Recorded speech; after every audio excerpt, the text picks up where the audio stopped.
My name is Peter Dahlgren. My official title is Professor Emeritus, um, which means that I'm a pensioner, but I'm still affiliated with the department.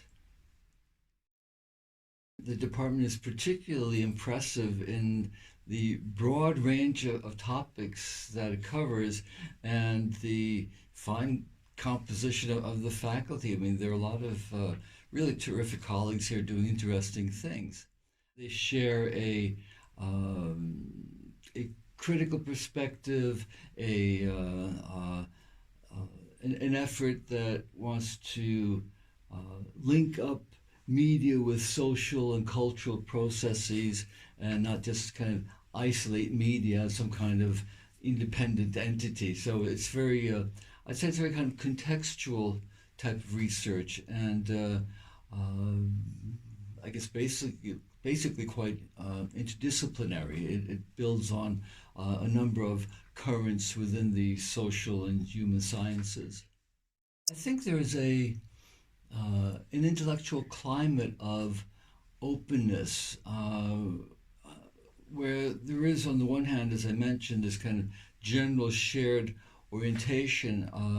I sense there's this openness, a curiosity, a willingness to explore new avenues, to incorporate new currents and so forth. And this is what I think gives the department its intellectually dynamic quality. The media can foster or hinder specifically democratic participation. So democratic participation is one of the key themes that I've been working with, and in particular the notion of civic culture. That is, what are the cultural features that are necessary to make democracy work? And there I look at things like knowledge, and knowledge in the contemporary media world is very much in transition, takes many forms and so forth. And I look at values and so forth. And I mean, generally, I would say that I'm concerned about how things like identity and affect play a role in facilitating or hindering democratic participation. I think this question of power is very interesting because democracy needs power structures, but the point is that they should be legitimate in some way. That there's a moral rightness to the power relationships that are at the core of society's dynamics. And this is where the critical component comes in, because critical, in this sense, means not just being negative, it means probing the character of the power relationships.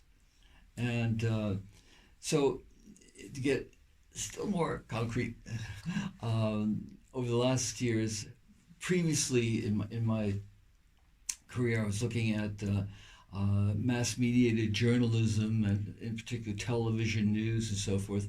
And over the last couple of decades, I've been more focused on the internet in its various forms. And of course, the internet has profoundly transformed the character of public spheres and also altered the possibilities of participation, and has led to new possibilities for civic engagement. And we see how internet, social media have been used for mobilization for political causes, again, both within electoral processes and in extra-parliamentarian contexts.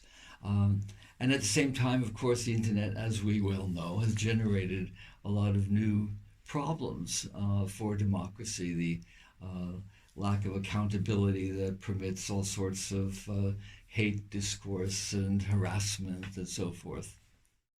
These kinds of questions have become increasingly relevant given the turbulent period that democracy has now entered, and kind of a drastic diagnosis would say that democracy is on the defensive in a lot of places. It's being challenged by various forces, economic, political, authoritarian, and so forth, as well as changing perceptions among the citizenry and so on. So the the contemporary situation of democracy, the modes of participation available, the dramatic, I was also going to say the traumatic transformation of the media landscape, I think all add relevance to these types of research questions. I think an important feature of the media today with this new technology is that it facilitates being a citizen, doing democracy in exciting new ways. And again, there's the backside that has to be acknowledged and researched. But I sometimes feel that there's such an emphasis these days on the negative attributes that we ignore or we lose sight of the extent that this changing media landscape now permits whole new kinds of forms of involvement, ways of organizing, and ways of developing an identity as a citizen, because I think, say, under the era of mass media, there's always this risk that the public sphere became a kind of a one-way monologues of the powerful towards the people, and that position now has been it's been tumbled over, and allowing people to enter into the political world in new and exciting ways. And we notice not least the creativity of people, the way they use newer media in manners that were sort of unforeseen. So I think there's while we may feel that there's serious problems that democracy is confronted with at the moment, there are also fantastic new opportunities that are facilitated by the media.